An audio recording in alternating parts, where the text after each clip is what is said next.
باب ما یذکر من صوم النبی صلی اللہ علیہ وسلم و افطارہ، نبی صلی اللہ علیہ وسلم کے روزے میں سے روزے اور افطار کا ذکر۔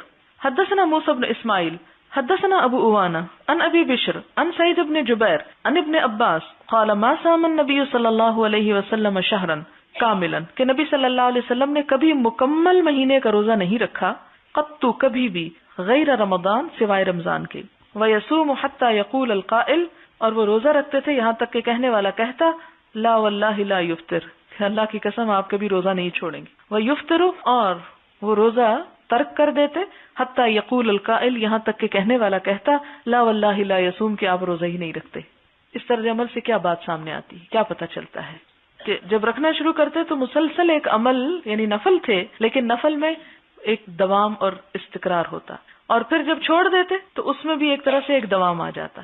دوام کا مطلب یہ کہ ریگولرلی اس کو کرنا شروع کر دیتے، یعنی آپ نفلی روزے بھی کس طرح رکھتے تھے، اس طرح پابندی کے ساتھ رکھتے تھے کہ یوں لگتا تھا جیسے آپ کبھی نہیں چھوڑیں گے۔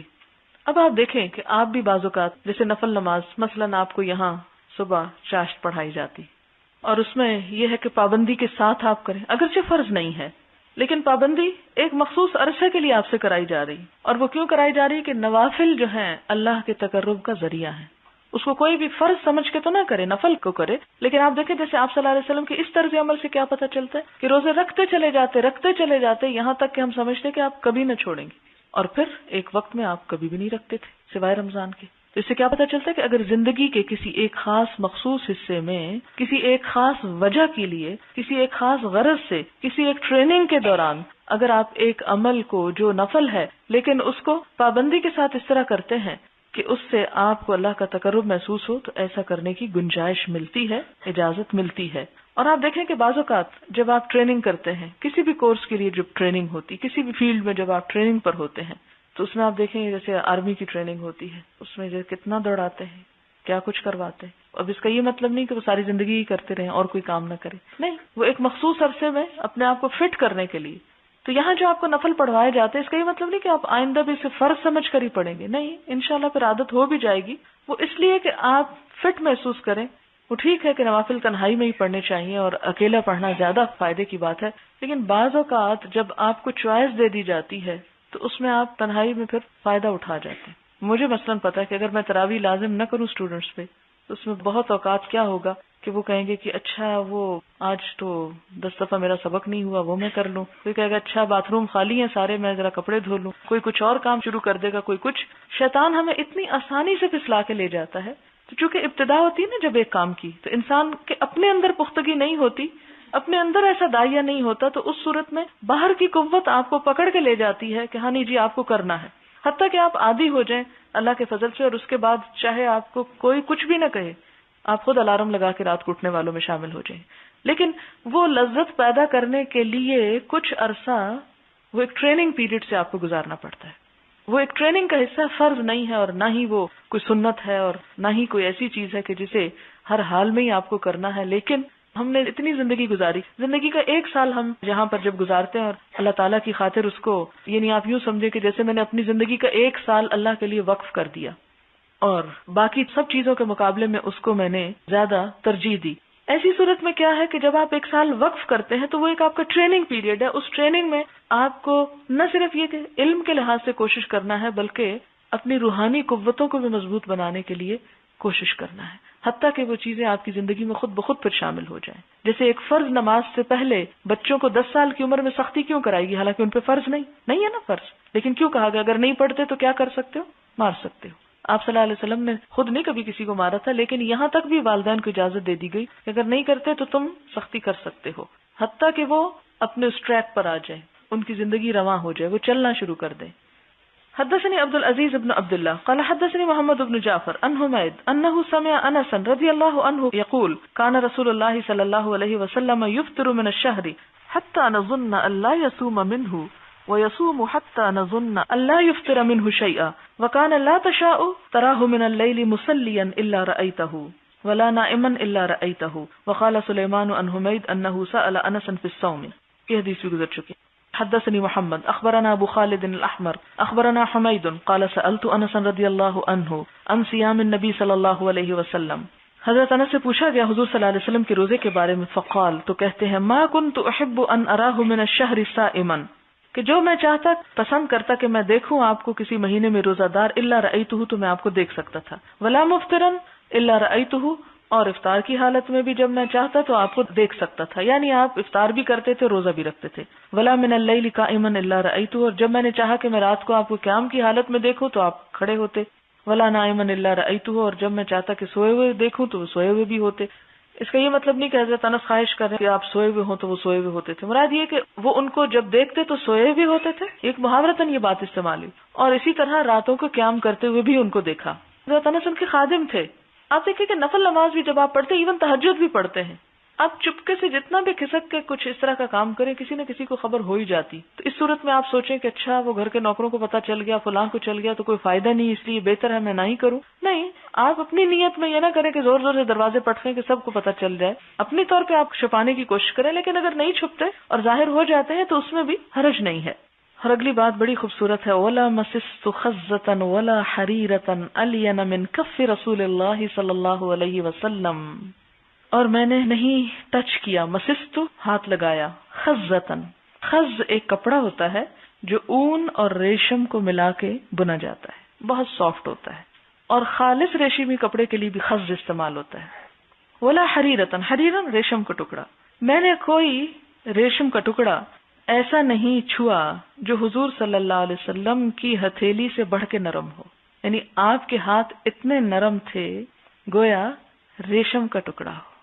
ولا شممت مسکتن ولا عبیرتن، اور نہ کوئی خوشبو اطیبا زیادہ پسندیدہ، زیادہ پاک، زیادہ اچھی، رائحتن خوشبو سے، من رائحت رسول اللہ صلی اللہ علیہ وسلم، نبی صلی اللہ علیہ وسلم کے جسم کی خوشبو سے۔ رائحہ سے مراد یہ کہ آپ دیکھیں مثلا بچے جیسے آپ پیدا ہوتے ہیں، آپ نے کبھی پیدا ہونے کے بعد جو 40 دن کے اندر اندر اگر آپ بچے کو، جبکہ بھی وہ بالکل کوئی خاص حرکت بھی نہیں کر سکتا، اگر آپ اس کو اٹھائیں تو آپ دیکھیں گے کہ اس کے جسم سے خاص خوشبو آتی ہے، اور ہر انسان کے جسم کی خوشبو ہوتی ہے۔ پھر جو بچہ بڑا ہوتا جاتا ہے خوشبو کم ہونے لگتی ہے، حتیٰ کہ بالغ ہونے پر آپ دیکھیں گے کہ وہ اس میں کافی فرق پڑ چکا ہوتا ہے۔ کیا وجہ ہے؟ وجہ گناہوں کی کثرت ہے۔ اور پھر اس میں آپ دیکھیں کہ اگر اس بچے کے اندر فطری طہارت ہے، یعنی فطری طہارت دونوں طرح سے، جسمانی بھی اور روحانی بھی، نماز جو ہے وہ آپ کو پہلے تو جسمانی طور پہ پاک کر دیتی ہے، آپ کو اپنے جسم کے زائد بال بھی صاف کرنا ہے، آپ کو نہانا بھی ہے، آپ کو 5 وقت وضو بھی کرنا ہے، آپ کو اپنے دانت بھی صاف کرنے ہیں، آپ کو اپنی ہر چیز کی صفائی کا خیال رکھنا ہے۔ تو وہ نیچرلی ہر روز آپ صاف ہوں گے تو آپ کے اندر ایک خوشبو آ جائے گی۔ اس کے ساتھ پھر مزید کیا ہوتا ہے کہ جب آپ نماز پڑھتے ہیں، آپ قرآن پڑھتے ہیں، آپ دین کی طرف مائل ہوتے ہیں تو خود بخود وہ فرق آپ کو صاف نظر آنے لگے گا۔ اس سال جب بچیوں نے ختم کیا تھا تو اس دن یہ چیز میں نے بہت نوٹ کی، اس دفعہ تقریباً میں ساری کلاس سے گلے ملی، اور اس کے ساتھ کچھ اور لوگ بھی جو وہاں دعا کے لیے آئے ہوئے تھے ان سے بھی ملنے کا اتفاق ہوا۔ اور فرسٹ ٹائم میں نے یہ بہت زبردست طریقے سے نوٹ کیا کہ پورا سال جن لوگوں نے قرآن ہاتھ میں رکھا ہے اور زبان پہ ان کے رہا اور نگاہوں پہ رہا اور دل میں رہا، یعنی آپ خود سوچیں کہ ایک سپارے کا اگر ایک لیسن آپ 10 دفعہ پڑھتے ہیں تو جب پارا اینڈ ہوتا ہے تو ہر پارا ایٹ لیسٹ 10 ٹائمز تو آپ خود پڑھتے ہیں، پھر ٹیسٹ کے لیے بھی آپ پڑھتے ہیں، پھر کلاس میں بھی پڑھتے ہیں، پھر اب رمضان میں بھی آپ پڑھ رہے ہیں، اور پھر جن لوگوں کو اپنا ناظرہ پڑھنے کی عادت ہوتی ہے وہ اس میں بھی، پھر تجوید کی کلاس میں آپ پڑھتے ہیں، پھر اس میں بھی 2 3 3 دفعہ دہراتے ہیں۔ تو آپ سوچیں کہ ایک سال کے اینڈ میں آپ ایٹ لیسٹ 15 ٹائمز آپ ایک طرح سے وہ پڑھ چکے ہوتے ہیں، اور اس میں ہر حالت میں آپ پڑھتے چلے جاتے ہیں۔ عام طور پہ کیا ہوتا ہے کہ جب پیریڈز وغیرہ ہوتے ہیں تو ہم نہ سنتے ہیں، نہ پڑھتے ہیں، نہ دیکھتے ہیں۔ یہ ساری چیز مل کر فزیکلی اور اسپرچولی اتنا چینج لاتی ہے ایک شخص کے اندر کہ اس چینج کو آپ محسوس کر سکتے ہیں جب ان بچیوں کو آپ دوسروں کے ساتھ کمپیئر کریں۔ اس چیز کو میں نے بہت شدت سے محسوس کیا، یعنی سٹائل سے، بات چیت سے، ہر چیز سے، وہ رگ رگ سے وہ فرق نظر آنے لگتا ہے۔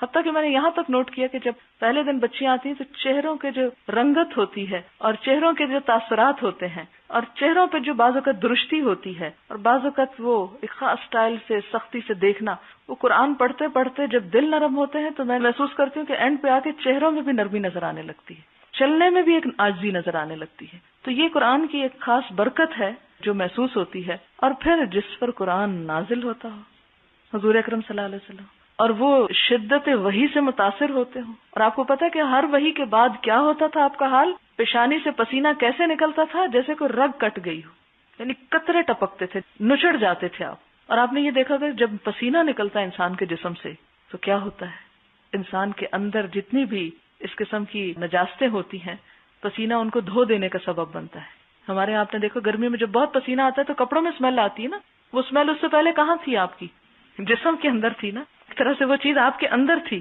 گرمی نے اس کو نکال کے باہر، تپش نے باہر کپڑوں پہ لگا دیا. تو کپڑوں پہ لگی ہوئی تو ہم محسوس کرتے ہیں، لیکن جسم کے اندر جو ہے اس کی طرف ہمارا دھیان کبھی نہیں جاتا.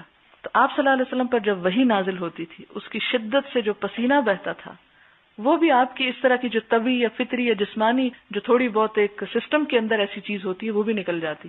اور اس کے ساتھ ساتھ جب قرآن آپ پہ اترتا، پھر آپ اس کو خود پڑھتے، پھر آپ پڑھاتے، پھر سکھاتے، پھر اس کی تفسیریں بیان ہوتی. پھر اس کے ساتھ یہ کہ تہجد میں آپ لمبی لمبی نمازیں، وہ آپ کو یاد ہوگا عبداللہ بن مسعود جب نماز توڑنے کا ارادہ کر رہے تھے سورۃ البقرہ پڑھ لی، آل عمران پڑھ لی، نساء پہ چلے گئے. اتنی لمبی ہم میں سے ہے جس نے زندگی میں ایک دفعہ بھی یہ نماز پڑھی ہو؟ ایک دفعہ، سنگل ٹائم. ہاں، سوائے اس کے کہ آپ خانہ کعبہ میں آخری 10 دن گزاریں تو اس میں رات کو بہت لمبے لمبے قیام ہوتے ہیں، لیکن اس میں بھی اتنا نہیں ہوتا کہ ایک ہی رکعت میں یہ ساری صورتیں آ جائیں، اور اگر ہم کریں تو شاید ہم میں سے کوئی کھڑا بھی نہ رہ سکے.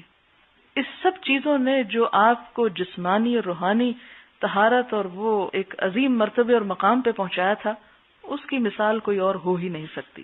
اس لیے حضرت انس کا کہنا کوئی جذباتی کہنا نہیں تھا یا کوئی مبالغہ رائی نہیں تھی، یہ بالکل حقیقت پر مبنی بات ہے. ولا شممت مسکتا ولا عبیرتا اطیب رائحة من رائحة رسول اللہ صلی اللہ علیہ وسلم، کہ مشک اور عنبر کی خوشبو بھی آپ کی خوشبو سے اچھی نہیں سونگھی میں نے. باب حق الضیف فی الصوم، مہمان کے حق میں روزہ نہ رکھنا یا روزہ توڑ دینا. وہ کس طرح کہ اگر کوئی شخص آپ کے گھر میں گیسٹ آیا ہے تو مہمان کی تکریم کیا ہے کہ جیسے آپ اس کے ساتھ بیٹھ کے کھانا کھائیں. اب اگر آپ روزے سے بیٹھے وہ کھانا کھا رہے تو بیچارہ کیا کھائے گا؟ وہ تو پہلے ہی جھجک رہا ہے کھانے سے، اور آپ اگر نہیں کھا رہے تو اس کو عمل سے بتا رہے ہیں تم بھی مت کھاؤ. آپ کھائیں گے تو وہ بھی کھائے گا. تو اس میں کیا ہے کہ اگر نفلی روزہ ہے تو مہمان کی خاطر اس روزے کو بعد میں رکھ لیں. لیکن کئی لوگوں کے گھر روز مہمان ہوتے ہیں تو وہ تو پھر سارا سال روزے نہیں رکھ سکیں گے. تو اس میں پھر وہ حدیث یاد کر لیں کہ مہمانی کا جو حد ہے یا مدت ہے یا جو حق ہے وہ کتنا ہے. حدثنا اسحاق اخبرنا ہارون ابن اسماعیل حدثنا علی حدثنا یحییٰ قال حدثني ابو سلمة قال حدثني عبد الله بن عمرو بن العاص رضی اللہ عنہما قال دخل علی رسول اللہ صلی اللہ علیہ وسلم.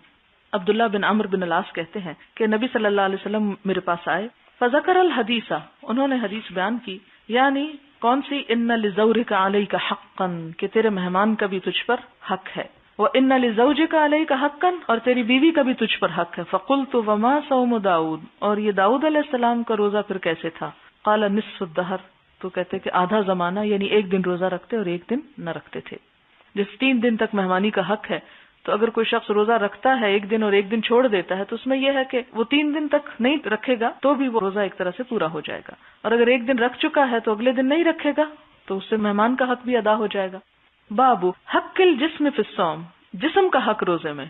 حدثنا ابن مقاتل اخبرنا عبداللہ اخبرنا الاوزاعی قال حدثني يحيى بن ابي كثير قال حدثني ابن ابي سلمة ابن عبد الرحمن قال حدثني عبد الله بن عمرو بن العاص رضي الله عنهما قال لي رسول الله صلى الله عليه وسلم يا عبد الله، مجھ سے نبی صلی اللہ علیہ وسلم نے کہا کہ اے عبداللہ، الم اخبر انك تصوم النهار وتقوم الليل.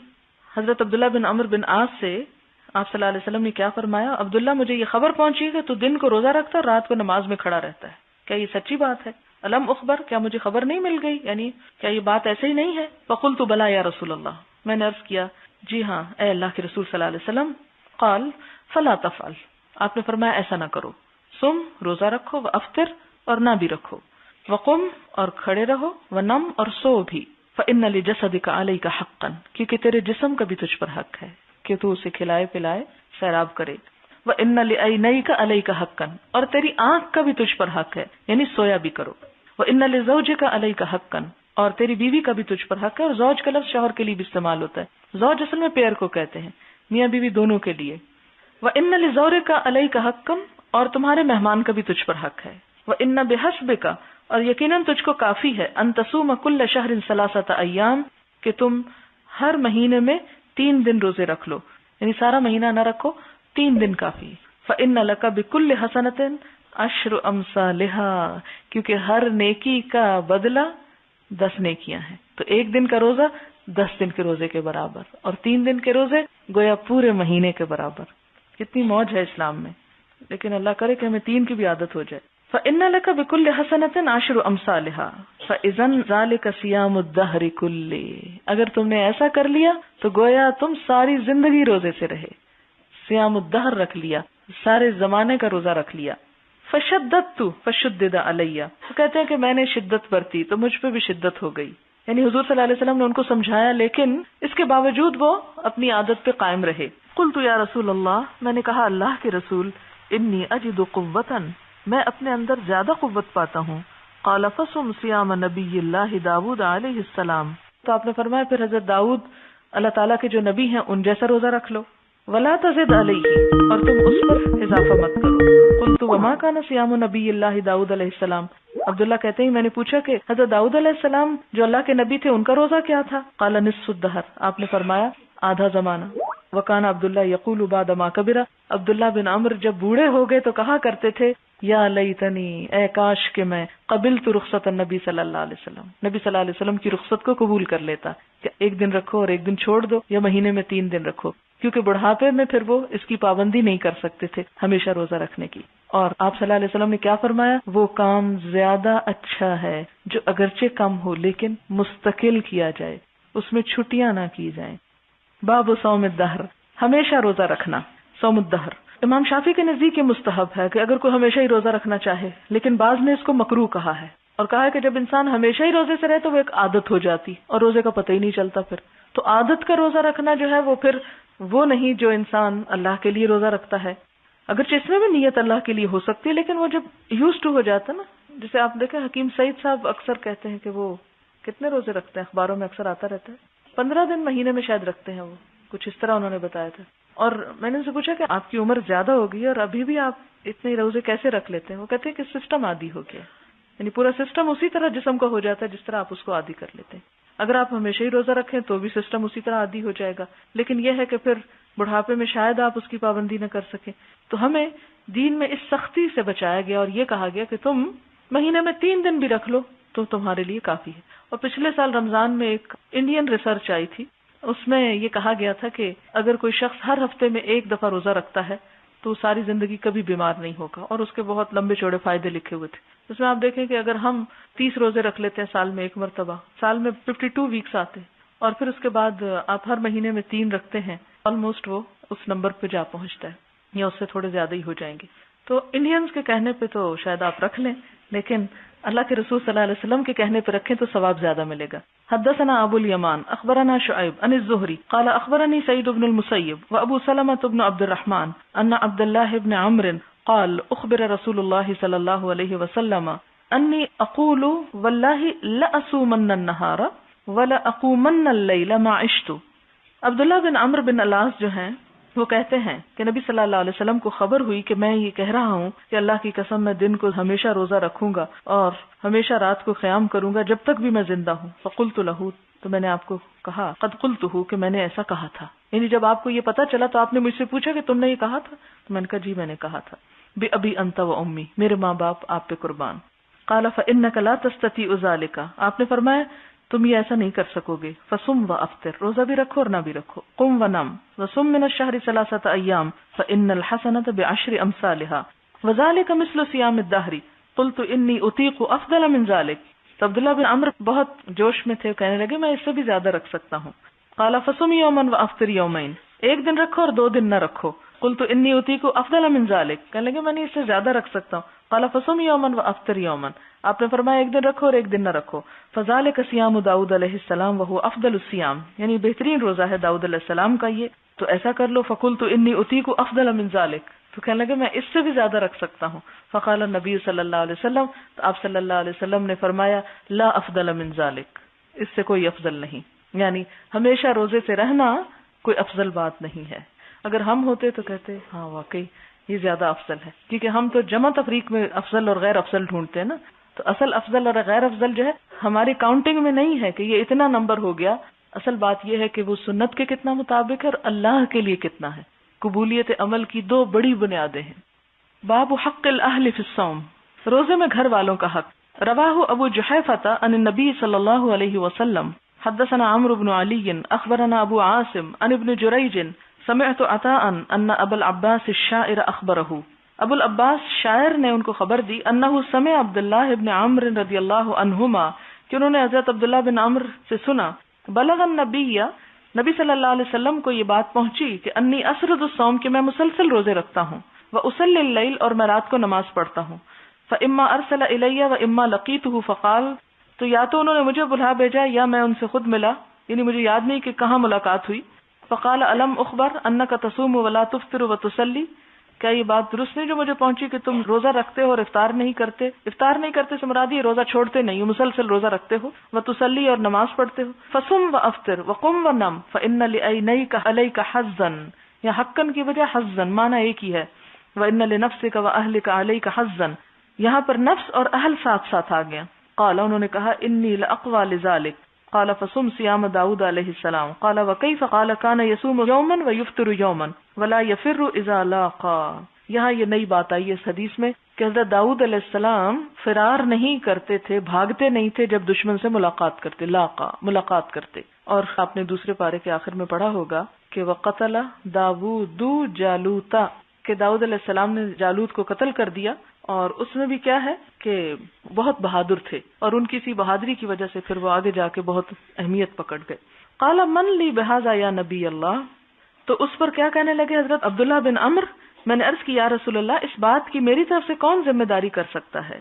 قال عطا کہتے ہیں لا ادری کیف ذکر صیام الابد. عطا کہتے ہیں میں نہیں جانتا کہ ہمیشہ روزے رکھنے کی نسبت آپ نے کیا فرمایا.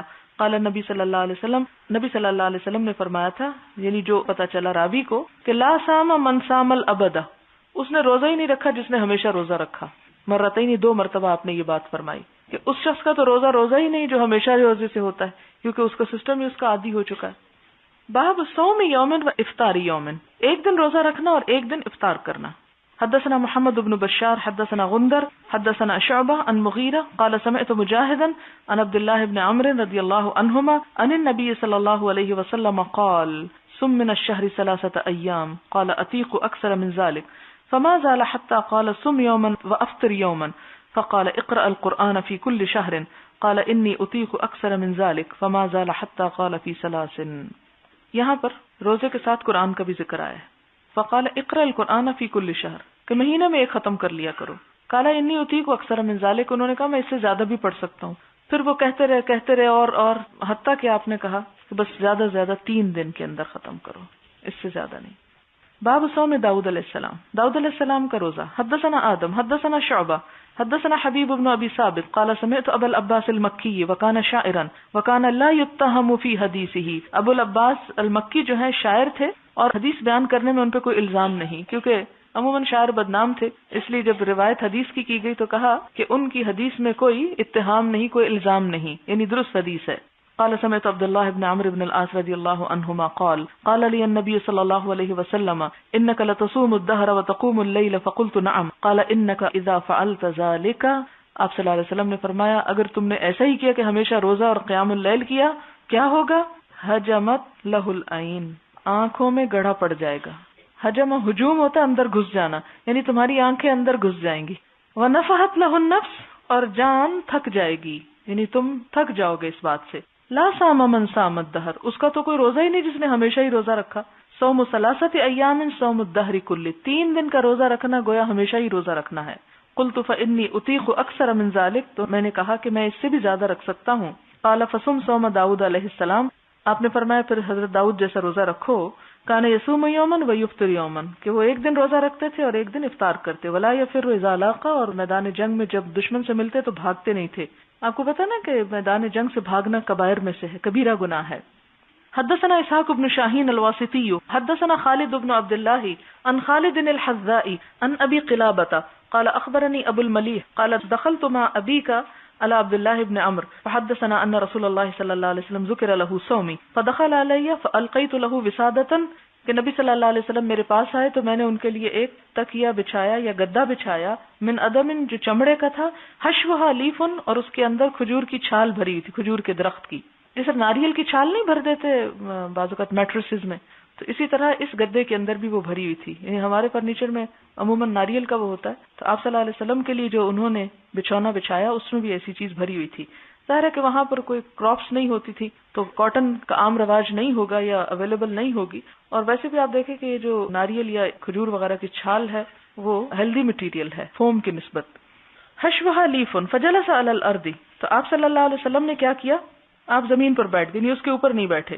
وسارت الوسادۃ بینی و بینہ، اور وہ جو تکیہ تھا یا وہ گدا تھا میرے اور آپ کے درمیان حائل تھا. فقال اما یکفیک من کل شہر ثلاثۃ ایام، آپ نے فرمایا تمہارے لیے مہینے میں 3 روزے کافی نہیں ہیں. قال قلت یا رسول اللہ، میں نے عرض کیا اللہ کے رسول صلی اللہ علیہ وسلم. قال خمسا، اچھا پھر 5. قلت یا رسول اللہ. قال سبعا، اچھا 7. قلت یا رسول اللہ. قال تسعا. قلت یا رسول اللہ. قال 11. ثم قال النبی صلی اللہ علیہ وسلم لا صوم فوق صوم داؤد علیہ السلام شطر الدہر صم یوما وافطر یوما. حضرت داؤد کے روزے سے بڑھ کے کوئی روزہ نہیں، یعنی ایک دن روزہ رکھو اور ایک دن نہ رکھو. باب صیام البیج 13 و 14 و 15. ایام 20 کے روزے جو ہیں وہ کون کون سے ہیں؟ 13ویں کو، 14ویں اور 15ویں کو. حدثنا ابو معمر حدثنا عبد الوارث حدثنا ابو الطیاح قال حدثني ابو عثمان عن ابی ہریرہ رضی اللہ عنہ قال اوصانی خلیلی صلی اللہ علیہ وسلم بثلاث صیام 3 ایام من کل شہر. حضرت ابو ہریرہ کہتے کہ میرے دوست حضور اکرم صلی اللہ علیہ وسلم نے مجھے 3 باتوں کی وصیت کی. ایک بات کیا تھی؟ صیام 3 ایام من کل شہر، ہر مہینے 3 دن روزہ رکھنا. ورکعتي الضحى، اور 2 رکعتیں چاشت کی نماز کی، یعنی ان کو نہ چھوڑنا. وان اوتر قبل ان انام، اور سونے سے پہلے ہی وتر پڑھ لو. یعنی یہ 3 باتیں. باب من زار قوما فلم یفطر عندهم، جو کسی کی ملاقات کو گیا پھر ان کے پاس جا کر روزہ نہیں توڑا. ویسے تو اجازت ہے نا کہ نفلی روزہ اگر آپ مہمان ہیں تو بھی توڑ سکتے، اگر کوئی آپ کے پاس مہمان آ گیا تو بھی توڑ سکتے ہیں. حدثنا محمد بن المثنى قال حدثني خالد هو ابن الحارث حدثنا حمید عن انس رضی اللہ عنہ دخل النبی صلی اللہ علیہ وسلم علی ام سلیم، نبی صلی اللہ علیہ وسلم ام سلیم کے پاس گئے. فاتته، تو وہ لائیں آپ کے پاس، بتمرن، کھجور، و سمن، اور گھی، کھجور اور گھی لائیں، یعنی آپ کی ضیافت کے لیے. قال اعیدوا سمنکم فی سقائہ، تو آپ نے فرمایا کہ گھی واپس کپی میں ڈال دو. اعیدوا یعنی واپس ڈال دو، فی سقائہ اس کے برتن میں، و تمرکم اور اپنی کھجور فی وعائی اس کے تھیلے میں، فانی صائم کیونکہ میں روزے سے ہوں. یعنی ایک اچھا انداز تھا بات کرنے کا کہ گھی جہاں سے نکالا ہے وہیں ڈال دو، اور کھجوریں بھی جس جگہ سے جس بیگ سے نکالی ہیں اسی میں. اس سے پتہ چلتا ہے وہ چمڑے کے بیگ میں کھجوریں سٹور کیا کرتے تھے، تو اسی میں واپس ڈال دو کیونکہ میں تو روزے سے ہوں. ثم قام الی ناحیۃ من البیت، پھر آپ گھر کے ایک کونے میں کھڑے ہو کے فصلی غیر المکتوبۃ، نفل نماز پڑھی. اور ایک اور روایت میں آتا ہے نا وہ کھانے پہ انہوں نے بلایا تھا، پھر اس پر کھانا کھایا، پھر اس کے بعد آپ نے سب کو جماعت سے وہ نماز پڑھائی. یہ اور موقع ہے. فدعا لام سلیم و اہل بیتہا، تو حضور صلی اللہ علیہ وسلم نے ان کے گھر جا کے وزٹ کرنے کے بعد 2 نفل پڑھے اور گھر والوں کے لیے دعائیں کی. ام سلیم کے لیے بھی دعا کی اور گھر والوں کے لیے، سب کے لیے دعا کی. تو اس موقع پہ فقالت ام سلیم کہتی ہیں یا رسول اللہ ان لی خویستن، کہ آپ ٹھیک ہے دعا کریں لیکن میری ایک خاص دعا ہے، میرے پاس ایک خاص چیز ہے. خویستن خاص چیز، چھوٹی سی چیز ہے لیکن بڑی خاص ہے، بڑی اسپیشل ہے. قال ما ہی، آپ نے پوچھا وہ کیا ہے؟ قالت خادموں کا انس، کہتی ہیں آپ کا خادم انس، یعنی میرا بیٹا انس جو آپ کی خدمت میں ہے وہ خاص چیز ہے، میں اس کے لیے دعا کروانا چاہتی ہوں، اس کے لیے دعا کیجیے. فما ترک خیر آخرۃ ولا دنیا الا دعا لی بہ. حضرت انس کہتے ہیں کہ آپ صلی اللہ علیہ وسلم نے دنیا اور آخرت کی کوئی بھلائی ایسی نہیں چھوڑی جس کے لیے دعا نہ کی ہو. یعنی بہت دعائیں کی آپ نے. کیسے دعا کی؟ اللہم ارزقہ مالا، اللہ اس کو مال عطا کر، وولدن اولاد عطا کر، بارک لہو اور اس کو برکت عطا کر. تو یہ حضور صلی اللہ علیہ وسلم کی 3 دعائیں تھیں اور خاص پرسنل دعائیں. اس سے کیا پتہ چلتا ہے کہ جب آپ کسی کے گھر میں جائیں، یعنی ایک تو ہوتا ہے نا عام اجتماع، جیسے آپ سب اپنے اپنے گھروں سے یہاں آ کے بیٹھے ہیں، تو اس میں تو جو ہم دعائیں مانگتے ہیں وہ کیا ہوتی ہیں؟ سب کی طرف سے دعا مانگ لیتے، اجتماعی دعا ہوتی.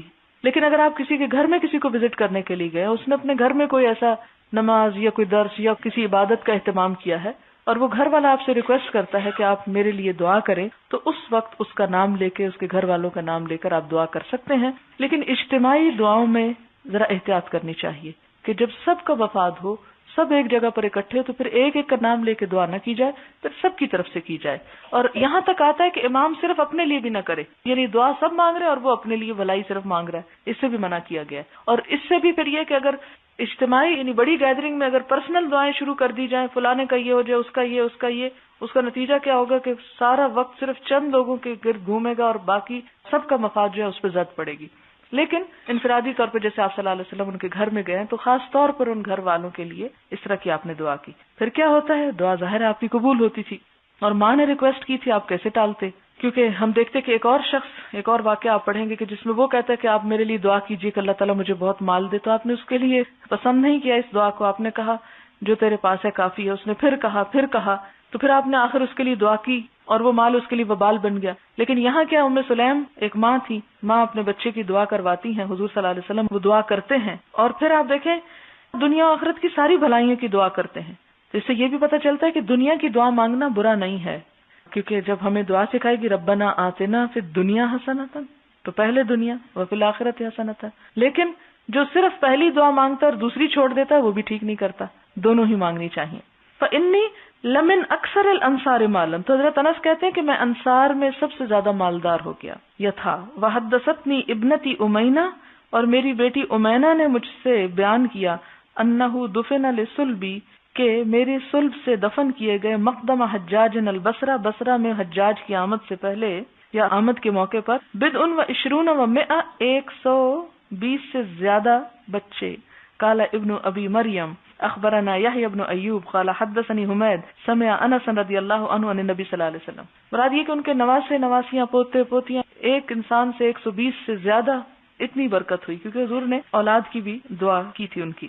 اور حضرت انس کی عمر بھی کافی لمبی ہوئی, کہتے کہ 91-92 ہجری میں جا کے وہ فوت ہوئے, اور 100 سال سے زیادہ عمر ہو گئی تھی